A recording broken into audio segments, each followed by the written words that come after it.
اب اور کسی قربانی کی ضرورت نہیں. یہ ایک ہی قربانی جو ایک ہی بار گزرانی ہے، ورنہ سال میں قربانی بار بار گزرانی جاتی تھی، بکروں کی، بھیڑوں کی، بچوں کی. پر یہ وہ قربانی تھی جو آپ کے گناہوں کو صرف ڈھانپ سکتی ہے، پر انہیں مٹا نہیں سکتی. پر یہ جو قربانی ہے جو اس بنا نے کی، جس کے بارے میں یوحنا کہتا ہے کہ دیکھو وہ خدا کا بنا جو جہاں کا گناہ اٹھا لیا جاتا ہے، یعنی ازل سے ذبح کیا ہوا بنا.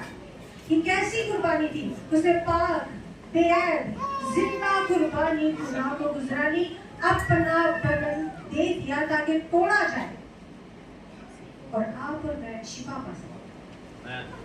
اس نے اپنا لہو بہا دیا اور اپنا ہی خون لے کر باپ کی حضوری میں پہنچ گیا، اٹھیلا، شفایت کی کہ اب کفارہ ادا ہو گیا، کیونکہ بغیر خون بہائے معافی نہیں ہے.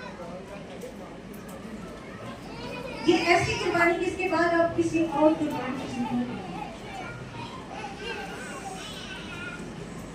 اور اس قربانی میں جو لہو بہایا گیا وہ ہمارے گناہوں کو ڈھانپتا نہیں ہے، وہ انہیں مٹا دیتا ہے، وہ بس سے پشت پھینک دیتا ہے اور وہ ہمیں نظر نہیں آتی ایسے جیسے وہ کبھی نہیں ہوئی.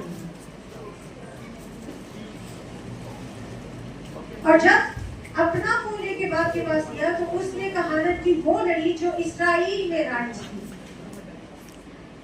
یہ بھی کہا کہ تمام ہوئی کیونکہ سردار کا چلا گیا اور اس نے ایک ہی بار قربانی کو گزرا دیا. اس نے اپنے انصاف کے تقاضوں کو پورا کر دیا. وہ کہے کا پیالہ جو میرا اور آپ کا تھا، اس وقت کے لوگوں کا تھا جنہوں نے مل کر اسے مسلوب کیا، جنہوں نے مل کر اسے ذبح فوق کیا، جنہوں نے اسے گناہگاروں میں شمار کر دیا. تو اس نے وہ پیالہ خود پی لیا. اکثر نہیں جب باپ کے پاس جاتا ہے تو اسی پیالے کی بات کرتا ہے کہ باپ ہو سکے تو یہ پیالہ مجھ سے ڈل جائے، تو بھی میری نہیں بلکہ تیری مرضی پوری ہو، کیونکہ باپ کی مرضی کو پورا کرنا ضروری ہے. اور اس کے ساتھ ہی وہ عداوت کی جنگ، اس کا اعلان جس کا باغ عدن میں ہو چکا تھا. ابلیس سے جب اس نے کہا کہ تو اس کی لڑی پر کاٹے گا اور وہ تیرے سر کو کچھ دے گا، تو صلیب پر جب اس نے فتح مندی کا نعرہ لگایا تو اس کے سر کو اس نے کچل دیا. اور پھر عالم روا میں جا کر جسے اس نے بندی بنا کر رکھا تھا، اس نے تو وہ بھی نہیں چھوڑے.